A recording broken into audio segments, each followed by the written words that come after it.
Welcome, everybody, to Real Talk Food Safety with Jill and Tia. Hello, everyone. We are together again. I'm really enjoying this. Yeah, it's been really a treat for us to actually be in person because since we do things virtual, Yeah, it's a real treat. it is. It is. We've been traveling quite a bit. If you have our newsletter, right? If you don't, we'll have our email up at the end. But if you're on our newsletter, we've been traveling around. We're talking at different places. We're meeting you guys in person, which we love. So keep tabs with us. Like join our newsletter. It keeps tabs with us, and we love being in person. We do. We have so much fun together. Yes, we do. We do. Yeah, and that's part of why we like being out because we love meeting you. And if you are at Food Safety Consortium, that's where we are. Yes. So I know the opening session's going right now, but make sure you ping us or message us, or I'm sure we'll run into each other, but we'd love to be able to see you. Yes, absolutely. And we're excited about you guys being here. So please put in the comments where you are listening from. We're in New Jersey, in Parsippany, New Jersey, at the Food Safety Tech Consortium. So we're excited about that. And we want to know where you're listening from. I know. And what it's like. I was chuckling because last week we were in San Diego, so it was nice and sunny and warm. It was. Then I went home to Minnesota and I woke up one morning and it was 21 degrees. Oh my goodness. And we had frost and we actually did have some snow, which I do love our cold weather and I love our seasons, but I'm actually happy to be here where it's 50 degrees right now. And I think it's cold. I'm like, it's freezing. I didn't have my sweater on or my jacket on yesterday. So I was really, really, really cold. I'm not sure why. So I'm like, it's freezing. And Jill's like, I'm really enjoying this weather. I'm built for cold. Right. Exactly. So yes, let us know where have you turned on the heat? I feel like that's the conversation that people are having. Like, I'm not ready to turn on my heat. My heat is on. My heat's on. Yeah, you guys. Oh, for sure. Frost and stuff. Like, your heat should be on. My heat is on. In my house, and the heat in the rooms are on here. So, have you guys turned on your heat yet? Yep, we'd like to know. So, yes. Hello, Nikita. Hi, Nikita. Good to see you. Good to see you. So today we are talking about leadership development. Go figure, right? There we go. We're going to talk about ways to elevate leadership skills for your team. Yes, yes. Because, you hear us talk a lot about we do HACCP and we do risk assessments and we do PCQI and we do food defense. And all of those are really important aspects of what we do as food safety professionals. But yet we influence, we lead. And for us to really step into that skill set, which is something different than what we've typically been trained or experienced. Yeah. We're not letting ourselves fully use all of our technical knowledge because we're not able to influence and lead the way that we can do our best to be able to have the outcomes we want. Absolutely. When we go through our influence course, we talk about how all of those great decision-making skills, all those technical skills, really, they go to waste if you can't influence your teams and your organization in order to move down that right path. They basically go to waste. And so it's so important that you have these leadership skills and continue to elevate those leadership skills as you grow in your career. Absolutely. Yep. And we are the best ones to talk about it because we are your go-to resource for developing technical leaders to drive your food safety culture. And so we focus on technical leaders and how, really what it says. How do you lead from a technical standpoint? And we're going to dive into this today. But we're different, right? We are. Technical experts are different when they step into leadership roles.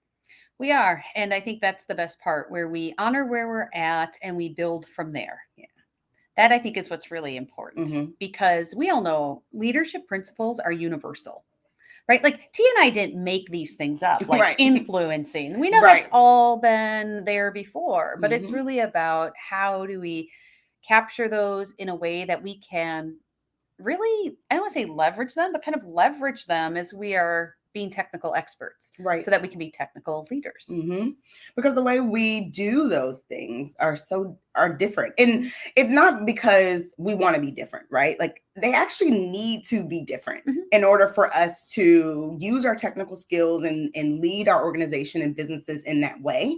But we still need to lean on those leadership principles. We do. And even if it's for our own well-being. So that's why we're going to talk about how do we help elevate leadership skills so that it can reduce stress, reduce overwhelm, and the dreaded burnout that we know many people in food safety and quality and technical roles face because of the heavy load that we carry. Right. Exactly.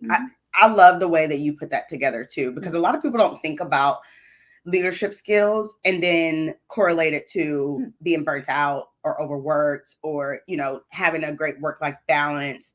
And, I don't think people marry those togetger, but they 100% are related. They are. And it's more than just, well, you need to delegate better. Right. There's way more involved. And even some, I'm going to say hard skills, right? I mean, it is a lot of soft skills, but there's also hard skills that as food safety experts, we typically have never been exposed to, but can make a huge difference in what we do. Yeah, so absolutely. I think we should dive in. Let's dive in. And before we do, hello, Sarah. Good to see you there. And Damaris. Yes. Can't wait to see you in a few hours, we hope. So Yes, absolutely.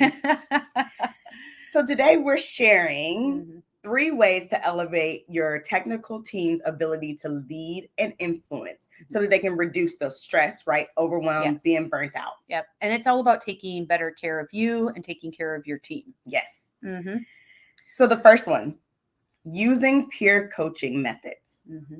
And I like this one because Jill, I would say like Jill is definitely the ownership for us of coaching. And, it's because she's been doing it for a while, right? Like she's a certified coach. She's been doing this for a while and she really understands how coaching is different, right? And how coaching can elevate those skills. Yeah. Thank you, Tia. I think that's part of what we do and blend well together because, there are other terms that people often use interchangeably with coaching, like mentoring, guidance, even, giving advice. And as we talk about knowledge sharing within our profession, those are really important things. And they have a place and they have a time. But when it comes to coaching, what it really does is say, let's not give advice. Like we are whole, resourceful people. If we allow others and invite them to explore within, they will be able to answer questions. They will be able to resolve problems. They will be able to have insights that help them be on the path that honors their gifts and helps them move forward. Yeah. And I often think about when I was going through my coaching program, someone described it as, right, we come to a crossroads and we're wondering which way to go. And somebody comes along and says, go to the left. And you go down that path and it could be completely not your path. But you did it because someone advised you to go that way. Right. And really creating space for you to choose which path is really the one for me. Right. And maybe it's neither of them. But if we don't ask people to source from within and connect with their gifts and what's meaningful for them, we lose out. Yeah. I like that analogy because even if that person ends on a path that is not the right path for them, they understand a lot more wholeheartedly why they chose that path at that time. And they're able to make even better decisions in the future. Right. And it's also about that buy-in. I think often we wonder, like, why can't that person just do that? Or why didn't they know that's their responsibility? Well, you know what? If we're always giving guidance and advising, it's not the easiest or the best way to necessarily have somebody own their own journey. Right. Yeah. Exactly. I think that's what I really enjoy about coaching is that it allows me to explore myself. And, we like to talk about it in terms of gifts, like really like what gifts do I have and how do I capitalize on them to basically share with the world? Yeah. And T and I even went through this morning. We had an event this morning and I was like, this part I'm like, I would say struggling, but something's coming up for me. And Tia allowed me space just to ask questions so that I could be like, oh, okay. I had the answers. I just had a block on being able to see the answers. Right. And just Yeah. asking a few questions without guidance or advice helped me see the path forward. Yeah. I think it's super impactful. Mhm. So I'm always curious when we talk about coaching.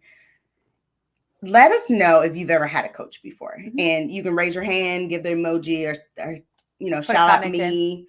But I'm always curious: have you worked with a coach before? Yep. Not necessarily a mentor, a coach. Right, a coach, an Yes. actual coach. Yeah. And that could be in professionally or personally, right?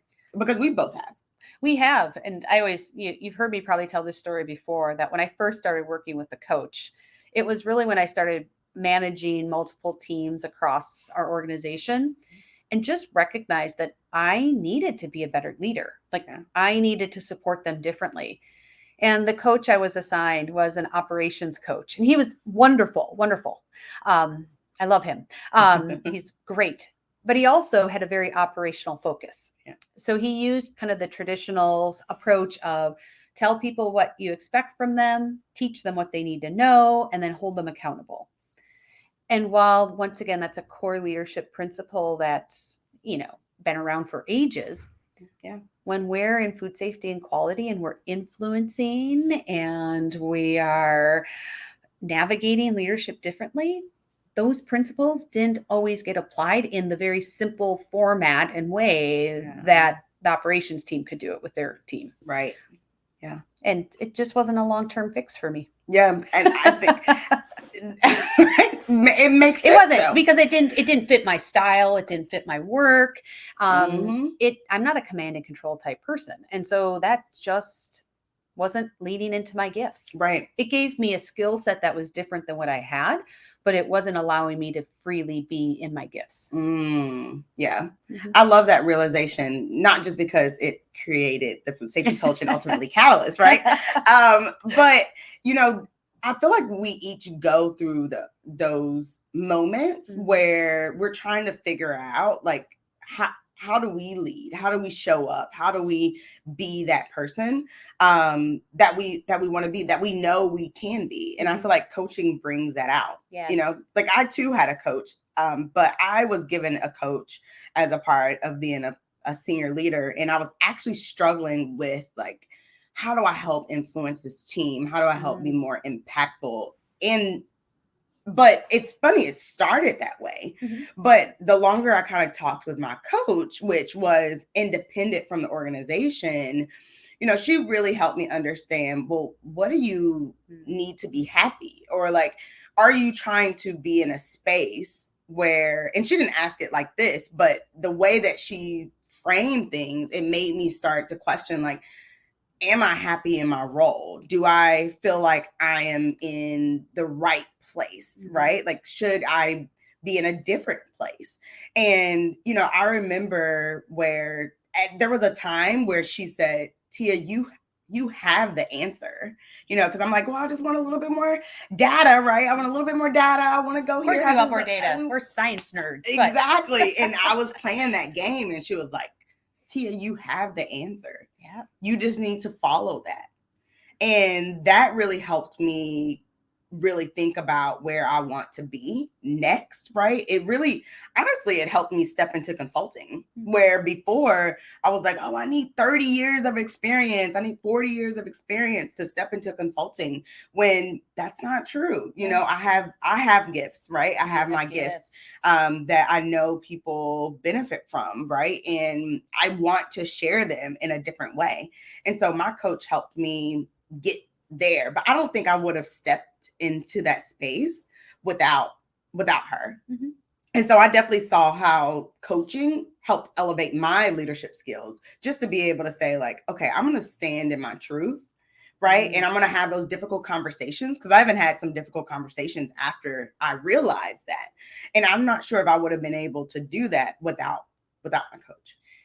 And I love that you share that story, because that's what coaching is about. It's how do we help people on that personal journey of discovery, even when we know ourselves really, really well. I know from my own experience, I have layers that I'm still uncovering on a regular basis.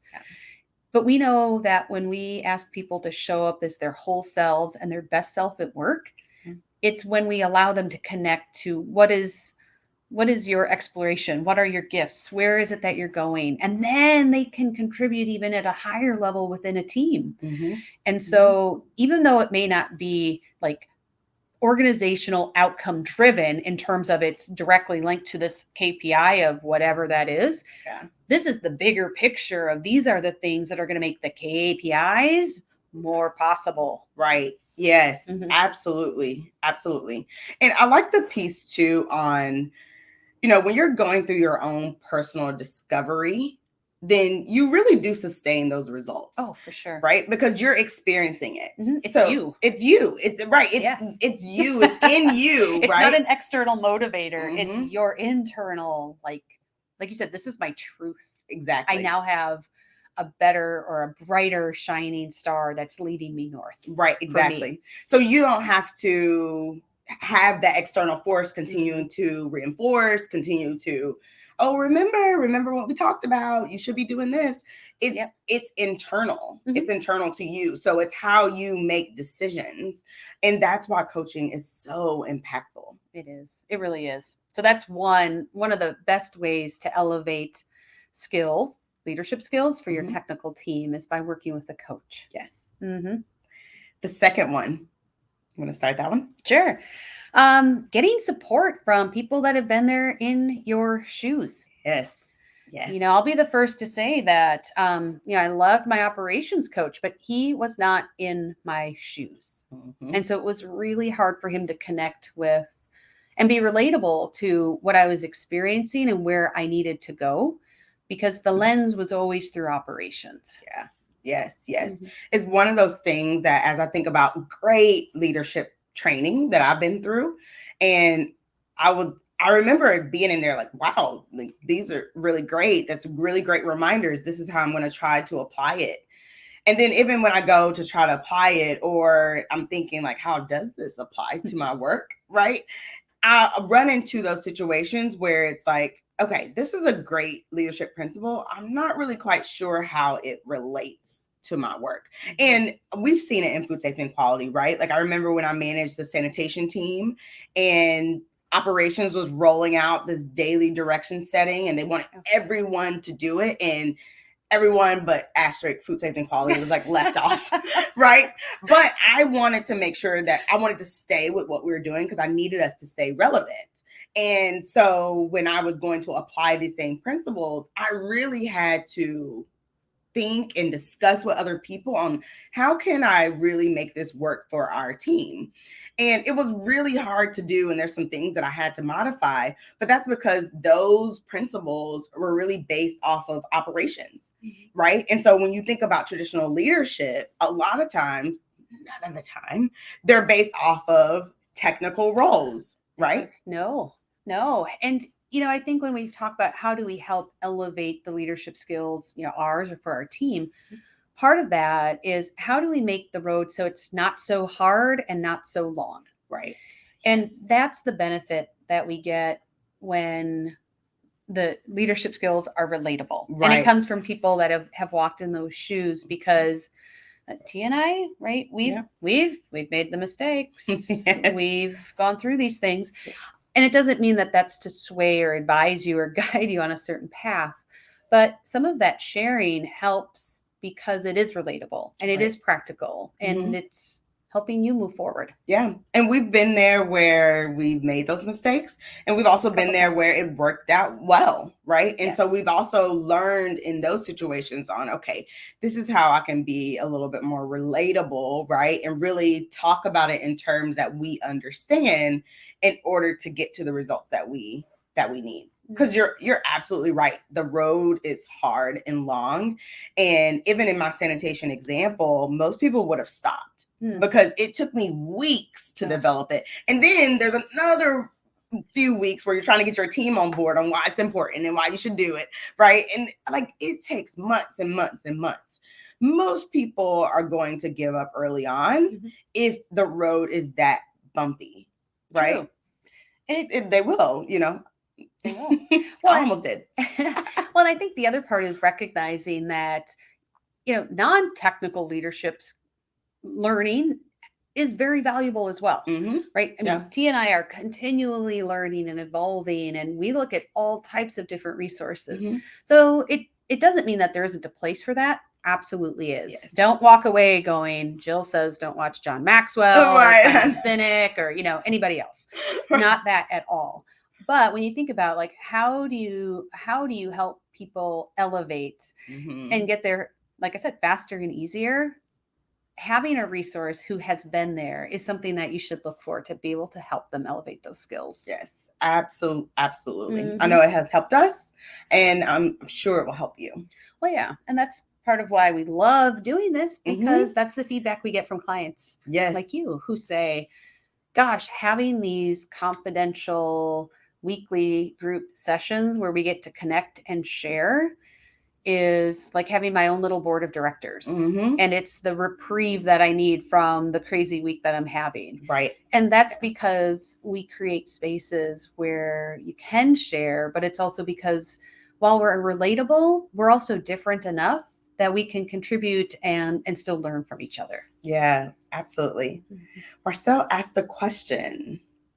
When did you start coaching with your own style? Passion must have fueled your coaching, and if some other coaches didn't coach the way you both wanted them to. That, yes, I agree. I agree with that. I think, and this is my perspective, I'm kind of curious to hear yours as well. But one thing with coaching, and I think it's great that we both have had a coach in our careers, right? Is that you learn who you are, and then you really do walk in that truth. And so even as we coach, right, we're still staying true to who we are. And that doesn't mean that we can coach everyone, right? Mhm. Like everyone is not a good fit for me to be their coach, right? But when you are in your true self and have that passion, right? Because passion 100% fuels it, right? When you are in yourself, you have that passion, you're able to stay within your truth and be yourself. And then the people who relate to you and are able to really listen to you, and able to really use, it's almost like that person speaking my language, right? And Yeah, you need a coach you connect with. right, exactly. Yeah, and I think a lot of that comes from creating a safe space, because it's really about, creating space. And that means not being judgmental. That means being open. That means exploring.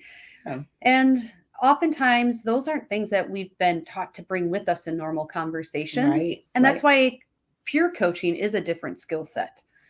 It is sitting back and helping others be curious. Yes. And do that exploration.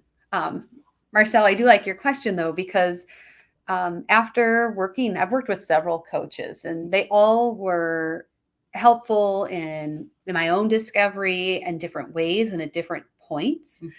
But what I recognized is when I was in sales for a couple of years, and I had said, wow, why isn't there something to help more people? Because when I was in sales, and it was for food safety and quality, I had so many customers where I saw the same things that I had experienced with overwhelm and burnout. And how do I step into being a technical leader, not just the technical expert? And that could be a struggle.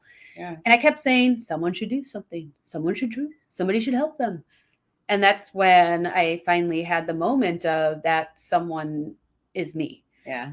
Like, I see this, and how do I help make a difference? Yeah. And so that's where I started. And then Tia and I joined together because we see that we are making a difference for others and helping them get better outcomes and impacting what they do. And it's the best thing. Yeah. And we really do have a passion and a joy for seeing people elevate those leadership skills. Oh, absolutely. Right. Like that's our main goal on how do we help create these great leaders, right? So we could have safer food and more efficient businesses, and businesses will grow and continue to value food safety, right? Food safety and quality, because we all win, right? And when that happens, And then, yes, it's our passion. It's like, how do we make life better for you Right. and for others in this field? Because it can be. Right. Exactly. And sometimes it's just walking into that and knowing you have permission and helping others see that it can be different. Mm-hmm. And I will add too, like, we genuinely care about people and their well-being. And we want you all to be in the space that you want to be in and fully enjoy it and love it. And whatever that means to you is important to us. And I mean, it circles around our passion to care about people in their well-being, and not just to care, but actually want to be a helping force, right? So that they are taken care of. Like, we want to be a part of that solution. And it's one of the reasons why we have Catalyst, is because we want to be a part of that solution. Absolutely. Which actually ties nice to the third thing that we identified to help elevate leadership skills is really be curious. Lean in, because just like we do in our own processes where there's always continuous improvement, same thing exists here. Right. Yeah. Yeah. And I like the term curious, right? Because most of the time we get into a meeting and we're like, everyone needs to have the right answer, right? And like, I need to say the right answer. And it's almost like we want to come together and we want to find the right answer and we want to go. And sometimes we don't have the right answer, but we want to find a answer and we go, right? When sometimes you need to be curious, especially when it comes to people, right? People well-being, people development, leadership skills, which is all based in people, right? Right. You really need to be curious about why people do the things that they do. So human behavior, you need to be curious about how people make decisions and how organizations are structured and why, and like that curiosity helps you explore other people, but also yourself. And therefore it leads to you being a better leader because you understand those things and you start to make decisions, which ultimately leads to influence on people, right? Yeah. And, I think it really goes with kind of the 5 whys that we do in other areas. Like we have so many layers, all of us humans. We have over time created different, we call them the masks, or different personalities based on who we're with and what people are expecting from us in different situations. And so sometimes understanding where we are in that whole mix and the parts that are our gifts take a lot of time to be curious. And I think that's a really important part because, for example, had I just gone down the path with my operations coach and just been like, I'm going to tell you what I expect, teach you what I know, and hold you accountable, I wouldn't be where I'm at today. Right. And I especially had a problem, I'll be honest, I had a problem with the like teach everything. Right. Because I was working with other technical experts and I was like, why do I need to teach them about why this recall process is important? Why do I need to teach them about the expectations on foreign material? We should all know this. Yeah. Yes. Guess what? That was like one of the biggest aha moments I had when I'm like, I'm assuming we're on the same page. And even though we might have similar thought processes around it, or we might think we share the same set of expectations, until we actually talk about it, we have no idea. Right, exactly. And so I think that had I not been willing to explore it, and believe me, I went through probably several months where I was not really willing to explore it. And that was the one thing I did love about this coach. He kept coming back and like, what are you doing here? Right. What are you doing? And that's what coaches do. They also hold you accountable for, are you exploring the parts that cause resistance? Because that's usually the message of where you need to go.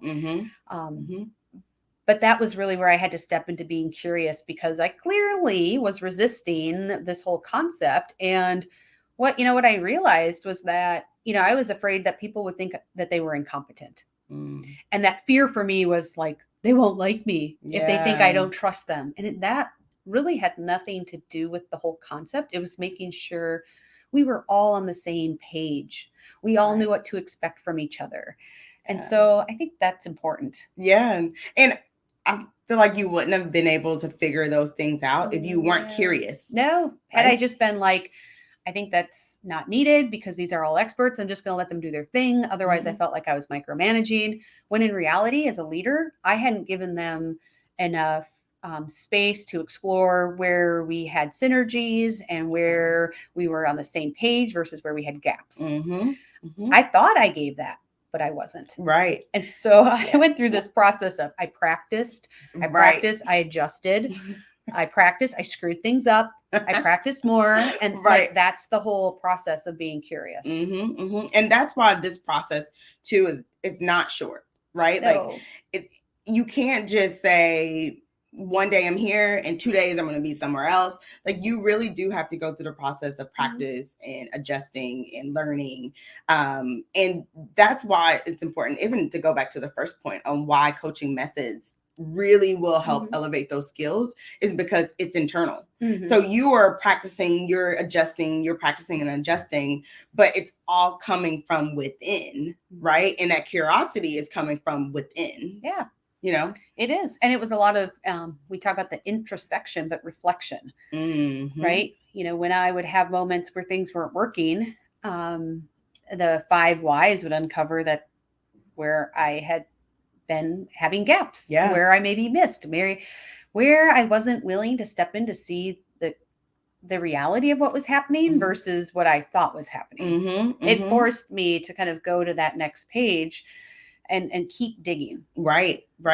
You know, and this is how we connect those technical skills, right, to these soft skills, is when you talk about the problem solving, right? And thinking, because problem solving is very technical, right? But when you can use these problem solving skills, right, to build that curiosity, to really help be reflective and introspective, like, only us technical people, right, that understand problem solving, understand, you know, the 5 whys and fishbone and DMAIC and all of these type of things, right? That's needed. But when you can really couple it with those soft skills, like that's so impactful. Yeah. And I think especially as a leader, because if we're leading off of somebody else's model, or oftentimes, right, they say, hey, look at someone who does that well and model their behavior. Right. Yeah. And while there is, once again, there is some benefit to see, well, what's that person do that maybe I don't? Right. Yeah. But with really leaning into your gifts, I think the coaching helps you lean into where your gifts are. So instead of trying to model something over here that isn't me, right, what are the parts over here that draw my attention and do I notice that I'm curious about in myself? And does it fit? And I think that's really about when we talk about elevating leadership skills, when we allow people to be in their truth and to stay in there and lead from there, that's way more powerful than trying to make us be cookie cutter leaders. Right, exactly. And I've actually seen it when we do problem solving, right? So like early in my career, I was problem solving coach, leader, facilitator.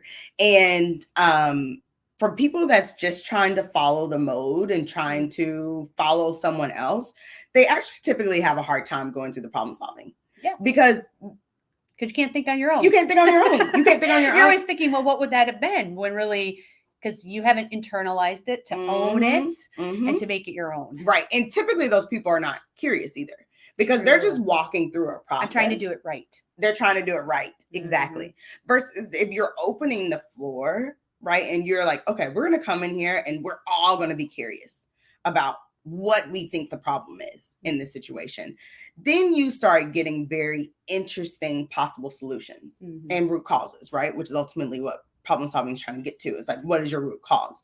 You start digging into spaces that people hadn't thought about, right? And I would say, yes, the technical piece is there with problem solving, but without that curiosity, right, you're not going to be able to really dive deep into possible root causes because your mind is just not open to it, right? And when you think about leadership skills and elevating those leadership skills, to be able to successfully lead something technical like a problem solving, get to root cause and drive out those issues, right?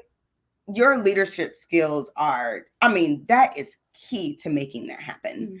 And if you don't have them there, you could have a failed problem solving. You can have failed root cause analysis because you are, you know, you're really just modeling something, right? Mm-hmm. You're trying to be right. You're trying to do what someone else is doing versus really being yourself. Yeah.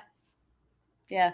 I think I always chuckle because I think that's where my husband Todd always says people are trying to be right, not get it right. Oh, wait, is it get it right? Be right, whichever. But it's like they want the right answer versus doing the right thing. Right. I mean, that's really what it comes down to. Right, exactly. And that we all know, right, that there's a big difference between those things, and how you step into that really makes a difference. Right, exactly. Ooh, I like that. Yeah. Because it's true. You know, people are always trying to, I want to be right. You know, I want to have the right answer versus like, is this the right thing? Exactly. Is this the right thing? Exactly. Yeah. Exactly. I love that. Yeah. Well, of course, even though there's 3 main things for elevating leadership skills for your technical team, we do have one more. It's kind of the bonus. A bonus. We do have a bonus. Yes. And it's cadence. Cadence is so critical. Yeah. Yes.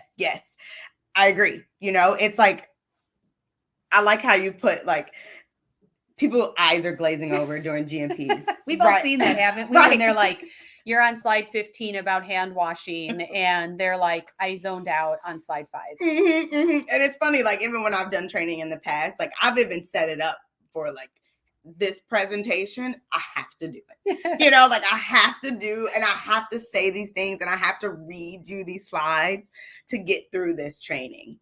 But I almost always save room for, okay, and then we're going to open it up, and then we're going to talk, and then I'm going to hear from you type thing, because you're right. Like, eyes will glaze over. Right.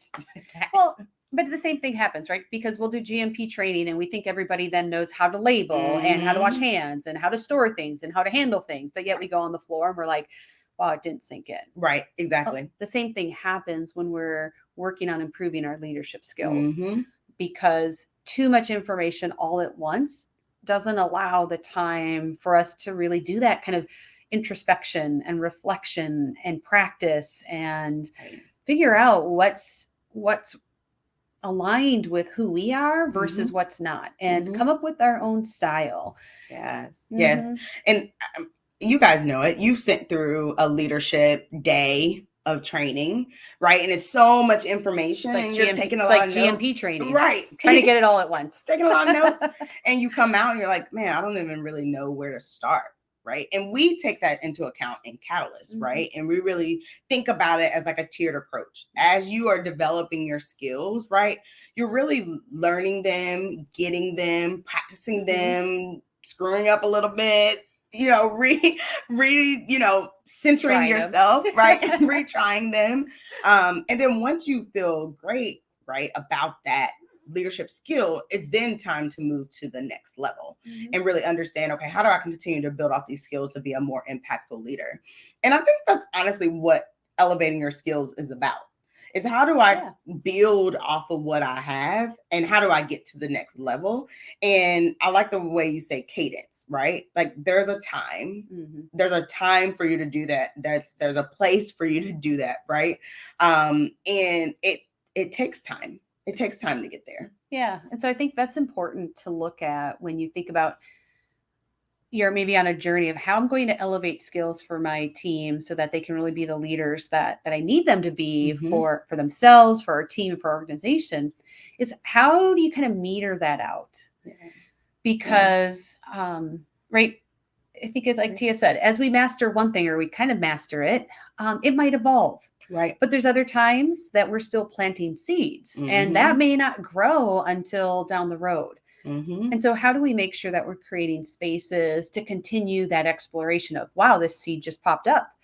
Ooh, what does this mean? Where do I go with that? Right. We want to be able to help nurture and continue that path. And I think that's a really important part of, well, really any development, but especially when we talk about how do we support our technical experts transitioning into being the technical leaders that we want them to be and know they can be. Yeah. I think this also the reason why we focus on technical leadership skills, because us as technical people, we blah, blah, blah, blah, blah, blah, blah. You know, we talk about E. coli and Listeria and like this and that. And people are like, well, I don't even know. What is E. coli? Tell me more about it. You know, it's like, but we just kind of spill out things, and so we have to sometimes remember to take a step back and start at step one, right? And not just do, okay, done step one, check, now I'm ready to move on to step two, but more on like, okay, I've done step one, I've talked about it, now I need to go back and have another conversation about it. And did people really understand, or do I need to have more conversations around it? And I think this kind of goes into curiosity, right? It does. That you being curious, how do people take that information? What are people, thinking about it? Are people having little side conversations on like, man, did you guys sit through Tia's presentation? I don't know about that, right? Like, I want to hear those things so they can say, you know what, I don't really like where you're going. And then I could say, well, what didn't sit right with you? Right. That's part of that whole like continuous improvement. Mm-hmm.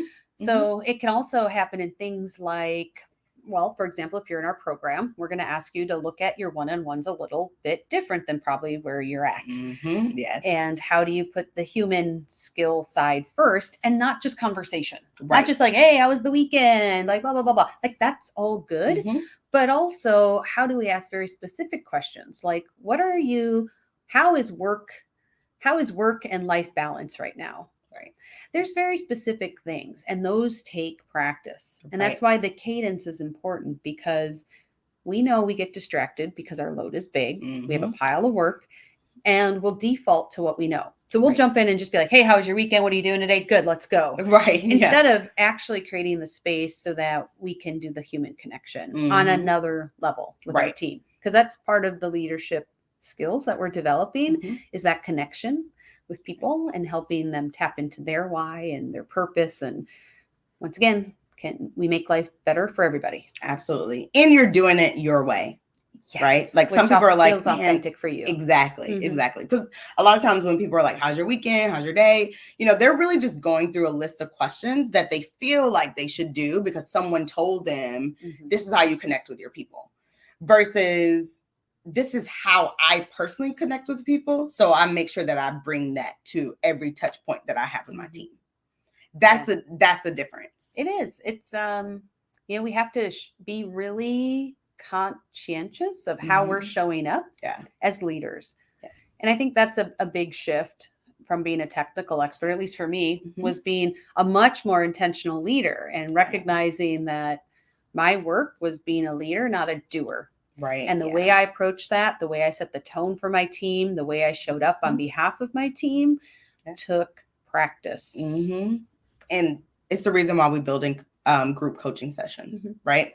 It's because we need to practice and we need to reinforce and we need to hold ourselves accountable to the work that we're doing. We do. Yeah.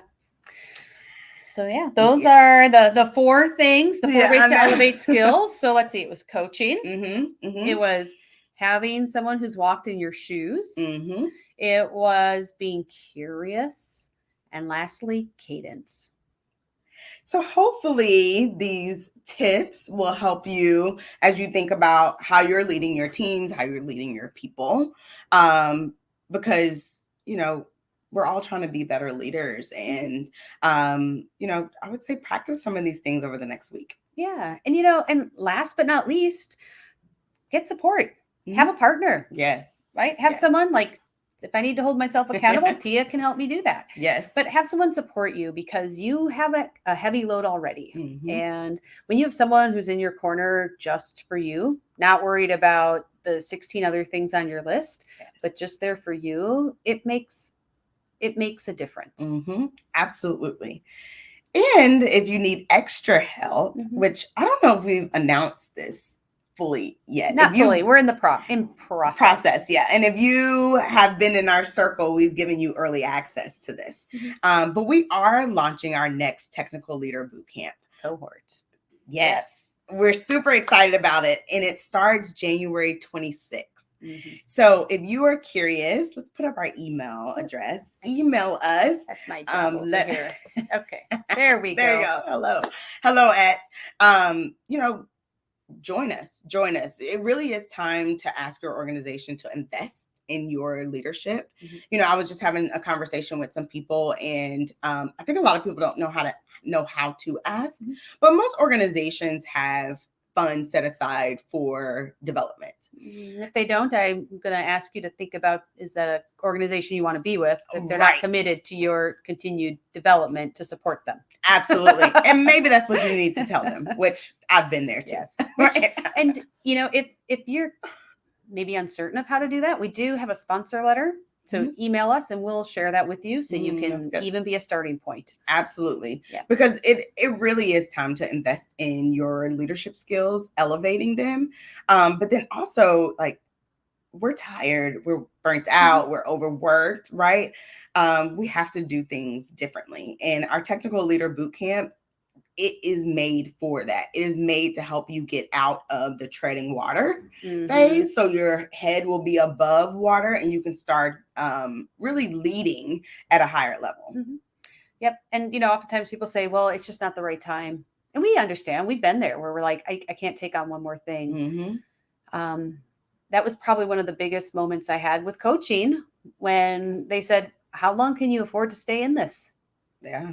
Like, are you gonna be happy in 6 months when you're like, I'm still treading water. I'm still feeling overwhelmed. Right. I'm still having the one day where things go well and that kind of re-energizes me. But then I have 4 or 5 or 6 days where I feel like I'm getting, you know, not the support and almost beat down a bit. Right.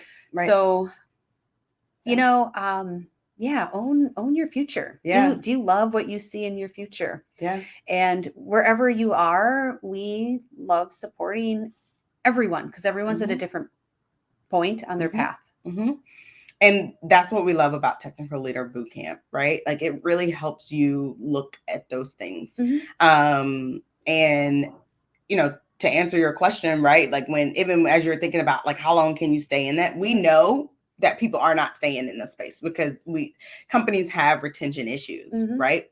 And so Technical Leader Bootcamp really is focused on, you know, how to eliminate those things so that you can either stay at the organization because you love the organization or find the right organization for you. Yeah. And, you know, I was someone who ran from a job. I did. I totally admit it. But I also knew when I went to the next role that if I did the same things, I'd be running from there. And so investing in myself and understanding the importance that I needed to learn what was going on is one of the parts that made a huge difference for me so that I didn't always carry that work around with me. Yes. So I love that. So reach out to us if you are curious. And we are excited for next week, right? Yes, we are. We have a guest. We have the incredible Lisa Robinson from Ecolab with us. And I can't wait to hear her stories and the laughs with her. Yes, absolutely. We love Lisa and we cannot wait until she is on our show next week. So please join us again next week. We meet every Wednesday on LinkedIn, 12 p.m. Eastern Time, 11 a.m. Central Time, 9 a.m. Pacific Time. Oh, you know, I can't do all the time zones. I'm going to mess them up for someone. Right.